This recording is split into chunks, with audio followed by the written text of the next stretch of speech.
യേശു ഗർഭത്തിലായിരിക്കുമ്പോൾ മുതൽ, ജനിച്ചു കിടക്കുമ്പോൾ മുതൽ ഈ കഷ്ടതകൾ ഇങ്ങനെ ഇങ്ങനെ വരികയാണ്. എണ്ണി എണ്ണി എണ്ണി എണ്ണി ചിലത് നമ്മുടെ മനസ്സിൽ നിന്ന് മാഞ്ഞു പോകത്തില്ല. കുഞ്ഞു പ്രായത്തിൽ നമ്മൾ അനുഭവിച്ച തിരസ്കരണങ്ങൾ, അവഗണനകൾ, മാറ്റി നിർത്തപ്പെടലുകൾ, ഇതൊന്നും നമ്മൾ ചിലത് മറന്നു പോകത്തില്ല, മനസ്സിൽ കിടക്കും. ഈ ഭൂമിയിലെ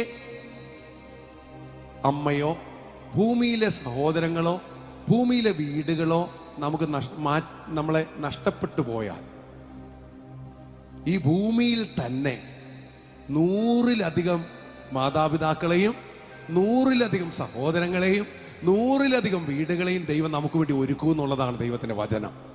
ഏതെങ്കിലും പ്രിയപ്പെട്ടവര് സഹോദരങ്ങളുടെയോ പ്രിയപ്പെട്ടവരുടെയോ ബൈബിൾ പറയുന്നൊരു വാക്കോടെ ചേർത്ത് പറയാം, പെറ്റമ്മ മറന്നാലും.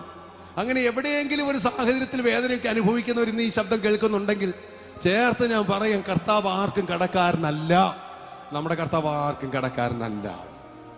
ലൂക്കോസ് 2:41, 12 വയസ്സുള്ള സമയം. പക്ഷെ യേശു കർത്താവിനെ കാണാതെ പോയി. അപ്പന്റെ കൂടെ നിൽക്കാൻ മറന്നുപോയി, അമ്മയുടെ കൂടെ നിൽക്കാൻ മറന്നുപോയി. യേശുവിനെ ഒന്ന് മിസ്സായി. ഞങ്ങൾ കുറച്ചു നാൾ മുമ്പ് ഞങ്ങൾ കൊല്ലം ബീച്ചിൽ ഞങ്ങൾ കുടുംബമായിട്ട് ഇങ്ങനെ ഇരിക്കുന്ന സമയം, കുറച്ച് സമയം കഴിഞ്ഞ് കുഞ്ഞുങ്ങളെല്ലാം ഓടിക്കളിച്ചുകൊണ്ടിരിക്കുന്നു. കുറച്ച് സമയം കഴിഞ്ഞപ്പോ തീർത്ത പറഞ്ഞു, ദയമോളെ കാണാനില്ല. ഇന്ന് അവധി ദിവസമാണ്, ബീച്ച് നിറയെ ആളുകൾ, 100 കണക്കിന് ആളുകൾ നിറഞ്ഞു നിൽക്കുന്നു. ഒറ്റ നിമിഷം എല്ലാവരും ചാടി എഴുന്നേറ്റു. ദയമോൾ ആൾക്കാരുടെ ഇടയിൽ ഒന്നും കാണാനില്ല.